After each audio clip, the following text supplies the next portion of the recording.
Hello, everyone. Welcome to the Litany of Catholic Martyrs for June 5th.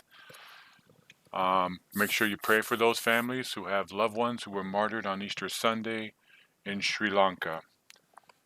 Today I'm going to do something a little different. Oh, I shouldn't say different, but I'm going to read about Saint Boniface. I always thought it was Boniface, but then I realized in this little text here that he is from England. So I don't think you pronounce it as if it's Italian. So I think it just is Boniface. Anyway, St. Boniface was a bishop and a martyr. And so we are going to, and I'm going to read two little things here about him. Just one other note that the Pope has decided that he's going to change the Our Father and the Gloria. A lot of people are very upset about this. And I had a thought about it. I thought about it a little bit. I thought about it. And this change that he's making, it looks good and it looks nice and wonderful.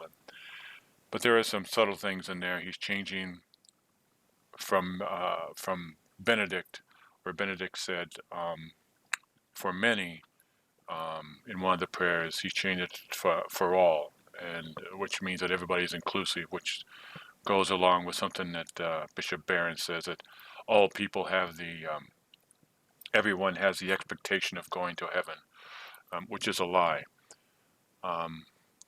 As Catholics, none of us have expectations of going to heaven because that's a sin. That's pride. So we don't have any expectations. We do not feel worthy that we are going to heaven. No human being is allowed to have the expectation of going to heaven.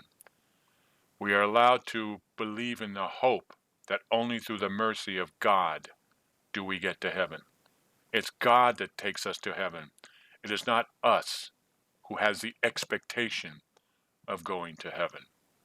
Barron's a fool. So that being said, all this stuff that Francis is doing, I believe it comes from Satan. But there is a silver lining in all this.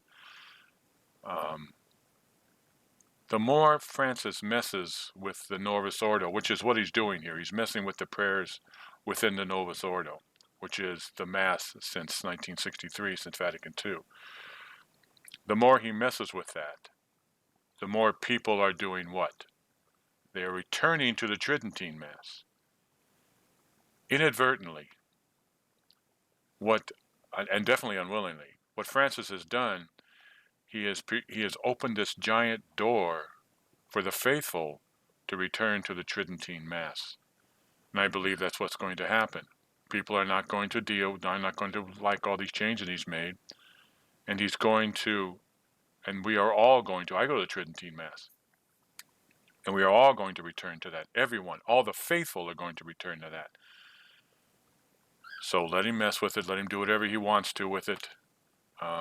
It's sad because if you say the Novus Ordo in Latin, it's absolutely beautiful. If you can repeat, nothing. I have been to masses where the Novus was in Latin, and it's absolutely beautiful.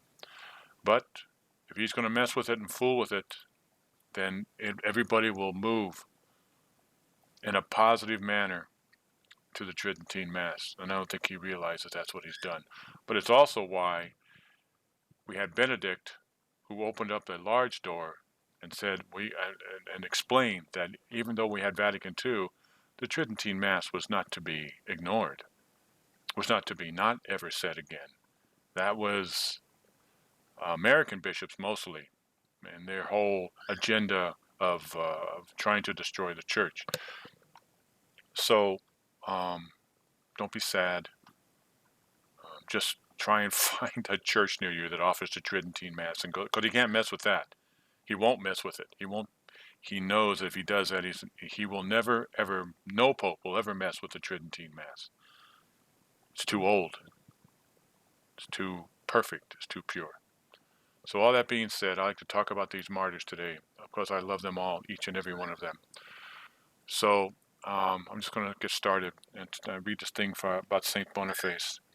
So St. Boniface was born in England at about the year 673, which is about the time, around the time of Muhammad and his teaching started. Maybe Muhammad was around a little earlier. I don't know the exact date. He was first professed in the monastic life at Exeter, but in 719 he went to Germany to preach the gospel. He made many converts there and was consecrated bishop, ruling over the church in Mainz, Mainz. He attracted many companions, by whose help he founded or restored the dioceses in Bavaria, Thuringia, and Franconia. He also convened councils and promulgated laws. While preaching the gospel to the Frisians, St. Boniface was killed by pagans. In another text, it says he was killed by the Gentiles in 754. His body is buried in a monastery in Fulda. So let's continue. There's some more text here. St. Boniface, Bishop of Mayence, who came from England to Rome and was sent by Gregory II to Germany to preach the faith of Christ.